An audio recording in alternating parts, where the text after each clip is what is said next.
Hi, on this week's video I've got with me Florrie White, who's a friend of mine and an A-list makeup artist, and Florrie did a list for me for my book of the top 8 items that you need in your makeup bag. And so today we're just going to go through those 8 items and give you some tips on which products Florrie recommends. Okay, so number 1 was a long-lasting concealer or foundation. Yes, always over clean skin, moisturised skin. I see a lot of people on the tube who've got their foundation sitting on top of dehydrated, perhaps not clean skin, and there's sort of no point. It's like you wouldn't eat your food off a dirty plate. Why would I don't know? I try and put it in like layman's terms. The 3 minutes you take to wash and moisturise your face is going to help your foundation concealer last longer. So it's all about investing. So I've chosen products that are going to long last, give you a lovely skin finish, and also be very easy to use. So one of my favourites is the Surratt Beauty foundation. It's Surreal skin. You need like 1 or 2 pumps, and it comes with this brush. So again, it's going to be very effective. I did pump too much, there's a little bit of excess. So I'm going to just start around the eyes, and then I sweep it around the nose and around the chin where it needs it most, and then blend small circular movements upwards. I always blend upwards, so you're not dragging the skin down. And this again is giving your face a little massage and bringing the blood to the surface so you just look healthier. I don't use this normally at work, I'll use brushes, but this is what I have in my makeup bag. Yeah, because I mean that's the thing, you know, with my clients, if they're going to wear any makeup, they're not going to be carrying, I can pretty much speak for them like I speak for myself, not going to be carrying brushes around. No. I mean, I don't actually wear foundation, I wear like a tinted moisturiser. Yeah. I think I've got, again, I've bought them in the past, I've got them kind of in my makeup bag, but if I ever put them on, I just put them on with my fingers. Yes. Is that okay? Yeah, that's fine, and I do that as well. However, I think if you are a busy person, you're sitting at your desk, you maybe, I mean, always have wet wipes, cleaning wipes, but if you don't want to get your fingers dirty, this brush is perfect. And then, so without the product, I'm then going to buff it in. And I'm just going to turn you to the light. See, I love this sheen. So it's, while you say use a tinted moisturiser, these days, the foundations are so many different formulas. And again, you've got to choose the formula that you want, that works for you. Whether people like a matte finish, people like a dewiness. I like a dewiness. I definitely like dew. I think as you get older, it's like that's what you want, isn't it? For me, I really want that. Yeah, totally. Youthful and healthy. Because I spend, when I am doing a makeover for anyone, whether it's editorial or red carpet, I spend the most time on the skin, and then I play with makeup. So that would be your base. It was 1 to 2 pumps, and then just buffed out. And where can you, that's not a well-known brand. Where can you buy that? Well, Harrods and Liberty. It's okay, about and online? £45, and online. Yeah. But you need to get, so not only do you need to have clean skin, you need to get the right shade as well. That's always the thing, isn't it, as well? Again, that's the thing that you always fear. I do. Like, I don't want that line, because you do. Again, you see it, don't you? People have just got that line. So it's very old-fashioned makeup. So you want modern makeup, and you want it to look like you. You want the makeup to work for you. You don't want to be showcasing the latest foundation, the latest eyeshadow. You want to be showcasing yourself. So use it to elevate you. Because I work with a lot of celebrities on red carpet, my sort of analogy is you are the protagonist in the film and your makeup is your co-stars. You know, so they're bringing you up. So again, another easy to use product, Code 8, a foundation. Again, it comes with like a little sponge finish. So no more brushes. So this was created by 2 women who aren't makeup artists. One's an architect, I can't remember what the other one does. But they just wanted to decode what they thought was the confusing beauty industry. So anyway, so press it in with a little sponge in a corner, and then without squeezing out any more product, dot down into the orbit of the eye here. I also like to add a little bit here. And then I do use the ring finger, and not, I see a lot of people on the tube, I love watching people do the makeup on the tube. Oh, I do. But people rub it back and forward. Here, you want to press it into the skin, so I'm doing like a rolling movement, and pat.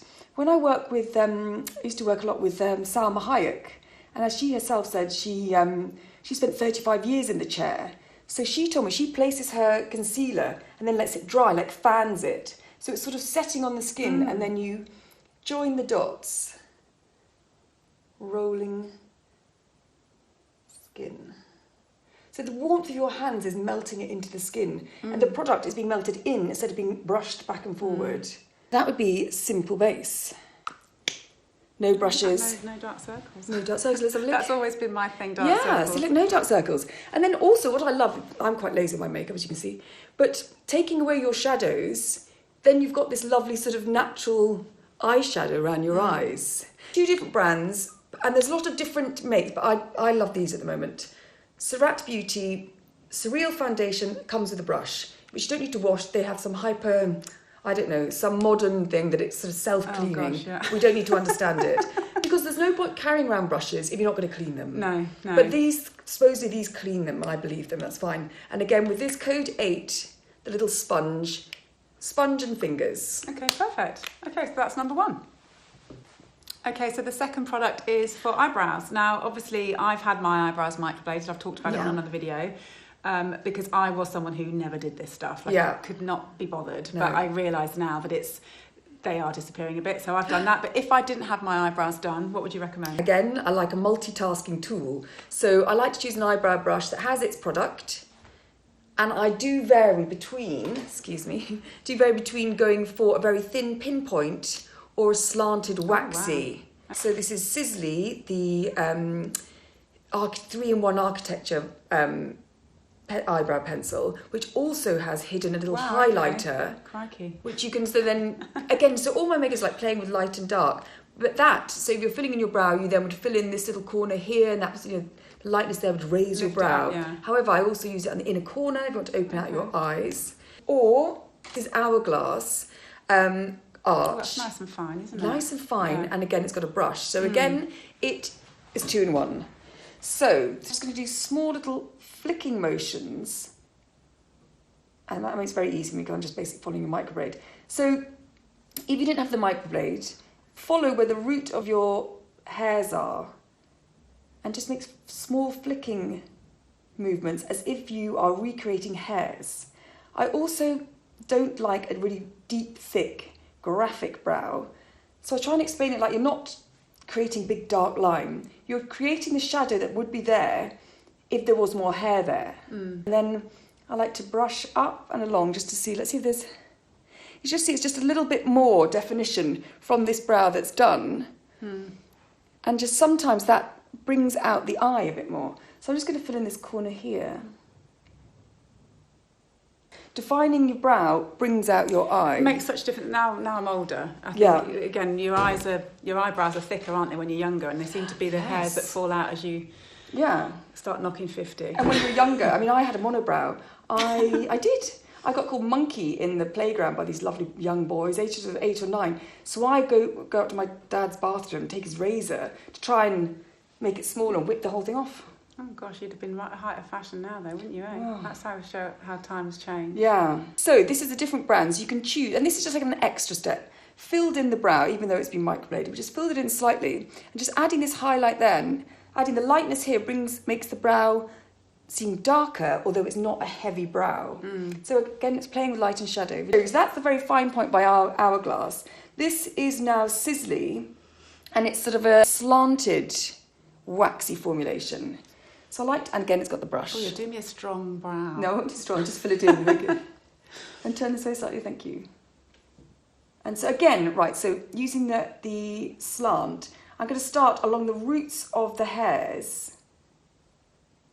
and just soft motion, like you do have to go over it 2 or 3 times. I don't want to do a thick line. And then I turn it upwards, and again, in the direction of the hairs, and just do sort of hair-like motions till I get to the arch, which most people disappear around our 40s. I'm just going to fill that in. So it depends how you feel, whether you want the point or you want the arch. I like both of them. These are both staples in my professional and personal kit. So it's sort of similar effect, really. So this is an eyebrow product, but this lovely highlighter, adding it here. Again, it's just playing with light and shadow. So the lightness in the eye here is going to bring the darkness around the eye there. And then just use a little brush.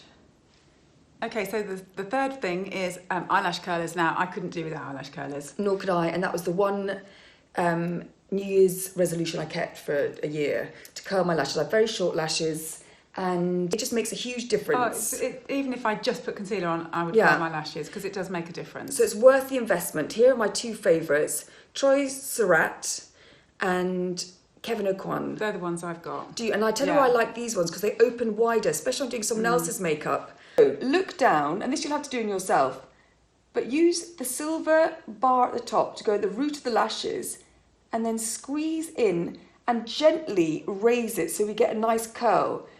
If you invest in a good pair of eyelash curlers, it's the engineering, it's the silicone in here that gives you the curl as opposed to the bend. So it just makes your eye look slightly more awake, larger, but also lifting the lashes which are protecting your eye. It lets the light go in your eye, so you're bringing out the colour of your eye.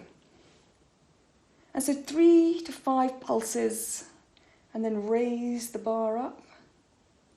Release. So I would say that a simple day look. Brows, skin, lashes up. Go to yoga, go to school run. But it's interesting, isn't it? Because it's hardly anything, but it looks totally different. Yes. Okay, so the next product is an eyeshadow pencil. So tell me, why is an eyeshadow pencil different from just a pencil? I think it's softer, but you still get the intensity because you can go for dark shades. My favourite is a chocolate brown. Purple looks great on most eyes. And it is more of a technical product, I'd say. I'm using it not to make a statement with eyeliner, but to enhance your lash line and frame your eye. So yet again, it's the eyeliner is your co-star, your eye is the main character. Okay. So I got for TRISH McEVOY, which is a great brand for doing everything you need. And again, it's quite a small range, but everything is catered for. It's such a great brand, yeah. Yeah. So one of my taglines is, there's no point carrying a pencil around if you don't have a sharpener. You need to have a sharp point. And these are great. They have a little smudger as well. Again, 2-in-1 products. It's a theme. So I like to slightly lift up the lid. The wrinkly lid. And I'm making sure that the point goes into the root of the lashes, and then I use the flat part of the point and pull it along. So it's, if you're trying to do it like that, sometimes the skin will pull and the product doesn't get into the wrinkles of the wrinkles of the skin. So then you end up with gaps, and that sort of gives away the fact that you're wearing eyeliner. So you sort of, again, this is like secret products. This is like your secret weapons to bringing out, you know, your natural beauty, the natural architecture of your face. This colour is taupe, so it's not going to be a harsh line. And I'm just using the end of the smudger just to smudge it out. Look in the mirror for me. I mean, you've got it already because you've got the tattooing. So that's what I'll do, show how I apply it. Because it's totally different. You know, your eyes are closed, so... For me, I basically tilt my face up. I'll go in. Tilt my face up. And so the skin is taut. And then the point, get it into the roots, and then pull it sideways along. And so again, we're not making a statement with eyeliner, we're just defining. So the eyes look different, do you see? Yeah, so I would normally sort of use my left hand to kind of hold stretch, the skin. Oh, yes, I do that too. Stretch the wrinkly eyelid out. Yeah. Tilt so it's taut. Tilt, till taut. That's a good tagline. Yeah. Tilt, till taut. It looks really lovely and soft, doesn't it? Yeah. That eye pencil. Oh, sorry. Yeah, I think when I do it, it's always a little bit I'm left-handed, harsh, so... The harsh lines, and that's why I see people with the harsh lines. For me, sometimes I think makeup has been lost in translation. It's been like Chinese whispers. So it is like, this is a little liner. But then people say, okay, must put the liner on, paint by numbers, line. Yeah, really harsh, Yeah, it's got to be soft. Number 5. Okay, so number 5 is mascara. Yes, which I think nearly everyone wears. I have sensitive eyes, and there are lots of brilliant mascaras out there. 2 I can depend on, LANCOME HYPNOSE and Clinique High Impact Mascara. Okay. And the brush... Oh, that's a nice brush. Is very important because this point allows you to get every little hair, bring every hair out. Yeah, I don't think I'm very good at putting mascara on, if I'm honest. That'd be Really? interesting to see. So make sure you wiggle, I don't know if you can see that little action, wiggle the brush right into the roots. I also go on top of the lashes, but I don't do that on myself, but I do that. And if you have blonde lashes, make sure you cover the blonde roots up. Really get the mascara in. Because if you have the blonde roots, that's going to shorten the lash. And turn that way a bit. And then look up, I'm going to put underneath. But underneath, I don't want to have sort of spidery lashes, so I'm just bouncing. Yeah, I never put it on underneath. Do you not? No. So I'm just bouncing the brush on. That's just going to sort of wake up the lashes, but without causing a statement. And then look down again. I like to wing it out at the corner. So without putting the brush in and out, that's another thing you see in the tube. You see people pumping the brush in and out. That actually puts air in the product. So that makes the product dry out quickly. So don't do that. And these are long lasting. There's a waterproof version of this HYPNOSE. And there's a few different textures. Sometimes they'll bring out a limited edition one with sparkles in. And Okay, so number 6 is bronzer or blush. So obviously, depending on whether you want to look a bit more tan or just a little bit more sparkly. And it's also a personal choice if you want creams or powder. Right. So I've got a powder bronzer by KEVYN, which is very clever because it's graded. So, oh, wow. Yes. So again, That's nice. It's one product that has very many finishes. And then another favourite are the Clinique Chubby Sticks. This is one of my favourites, Amped Up Apple, which is sort of a red and a bronze together. So it just gives you that flush. I'm going to use the brush and just going to give you a healthy glow. Okay. And smile, please. So smile, locate the apple of the cheek. Well, just I want the apple of the cheek, so that must be something to be happy about, isn't it? And start there. And I'm just circular movements, but moving upwards, just for the initial impact and placement of the product, and then sweeping up, not going back and forward. Please do not move. But apples of the cheek, circular movements, and then circle up, and then sweep up. Again, same amount of product, the other brush. I do dab off the excess. Smile, please. Apples of the cheeks. I come from family school teachers. I know, I mean, blimey. Yeah. I'm like, okay, No. whatever you say, Florrie. And you see, so there in the camera, it looks a bit dolly. So without any product in the brush, then sweep it over the nose. So this is where the natural sun falls. So, again, So now you're blending it in? Yeah. Okay. With the same brush and sweeping, so not adding any more product, but just sweeping over. And then the same brush, not adding any product, just bring it into the hairline. And that is going to frame your face. I'm adding a little bit more, but just a little bit here. It's a little bit of contour. So you're bringing in the face, so it's just going to frame your features. If there is excess on your brush, jawline. So number 7 is a nude lip or balm. Yeah, I love lipsticks and balms. I'm going to try and break this down. I love them. If you have really dry lips, highly recommend you buy this. Keep it in your drawer. That's a blast from the Bliss. I past. know, it's brilliant, but it sells out at Christmas. It's like a treatment for your lips. Yeah. It's not organic, but instant fixed. Okay. Talking of organic, my new favourite lip balm, Apoth & Co. So good. I was going to put a tiny little bit on your lips. What's that, like a lip balm? A lip balm. So it's not, is it like Carmex? Remember when everyone used to use But that's that? not organic. No, I bet it's not. No. Because it used to tingle. Yeah. If you put that on your lips and use your finger. I use a spatula, but you don't really have to, although it is just so much cleaner. So it smells nice, rosy, it stays. Otherwise, lip liner, lip balm. I like a natural lip. I do also like lipstick. Everyday wear. Again, I've got back to TRISH McEvoy, the Barely There Nude Pencils. Has a little brush at the end. The brush has gone a little bit. I know, that always happens with the lids. I know, it does. It really annoys me. When you wash them though, does it go back? Yeah, but then when you put it back in, it doesn't catch.